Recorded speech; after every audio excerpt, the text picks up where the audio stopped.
रघुनाथ की पत्नी बोली, घर में एक दाना भी नहीं है, सुबह से बच्चे भूख से बिलबिला रहे हैं, थोड़ा अनाज ले आओ। रघुनाथ बोला, अनाज कहां से लाऊं, जेब में एक पैसा भी नहीं है और सेठ उधार नहीं देगा। पत्नी ने 1 रुपए के 10 सिक्के देते हुए कहा, लो ये 10 रुपए बचे हैं, इनसे 10 किलो अनाज तो आ ही जाएगा, थोड़ा थोड़ा खाकर कुछ दिन गुजारा कर लेंगे, तब तक आपको कहीं काम मिल जाएगा। अकाल पड़ा था, बरसात न होने की वजह से सबकी फसल चौपट हो गई थी। गांव में मजदूरी न के बराबर थी, लोग गांव छोड़कर जा रहे थे। ऐसे समय में रघुनाथ अपने के साथ गांव में डटा हुआ था, मगर पेट भरना भी मुश्किल हो गया था।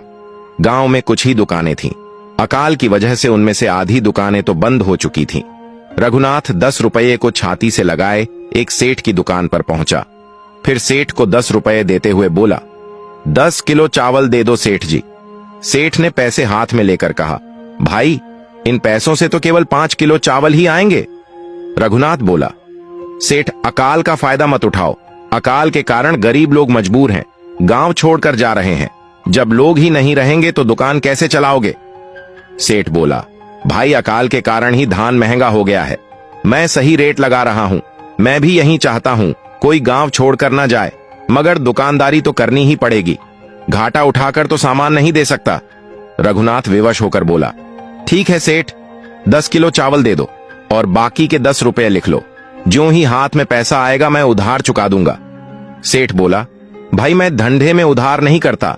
रघुनाथ बोला, इतना पैसा लेकर कहां जाओगे सेठ, ऊपर जाकर सारा हिसाब देना होगा। सेठ बोला, लोक परलोक की बात मत करो, मेरे धंधे का उसूल है, मैं उधार नहीं देता, इस बात को ऊपर वाला भी जानता है। रघुनाथ आंखों में आंसू भरकर बोला, सेठ सुबह से बच्चे भूखे हैं, इतने निर्दय मत बनो। सेठ बोला, भाई ऐसा करो, दुकान के पीछे मेरा घर है, वहां चलो, पहले खाना खा लो, सामान बाद में खरीद लेना। फिर सेठ रघुनाथ को दुकान के पीछे अपने घर में ले गया, वहां उसे भर पेट भोजन खिलाया, कुछ भोजन बच्चों के लिए भी दे दिया। घर के अंदर से 20 किलो चावल बिना पैसे लिए दे दिए, बच्चों के लिए कुछ कपड़े भी दिए।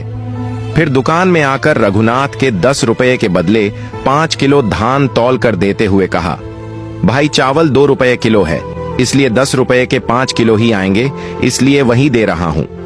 रघुनाथ के जाने के बाद सेठ का बेटा बोला, पिताजी मुझे आपका ये व्यवहार समझ में नहीं आया, जब वह 10 रुपये उधार रखना चाह रहा था तब तो आप अपनी बात पर अड़ गए कि उधार बिल्कुल भी नहीं दूंगा, मगर घर ले जाने के बाद आप पूरी तरह बदल गए। वहां आपने उसे 40 रुपये का धान और घर के लिए भोजन और कपड़े बिना पैसे के दे दिए। सेठ बोला, बच्चों हमेशा एक सीख याद रखना, व्यापार करते समय दया बिल्कुल मत करो और सेवा करते समय व्यापार बिल्कुल मत करो।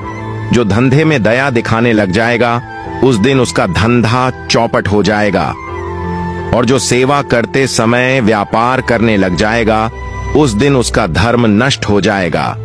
इस कहानी को लेकर आपकी क्या राय है, कमेंट में जरूर बताइए।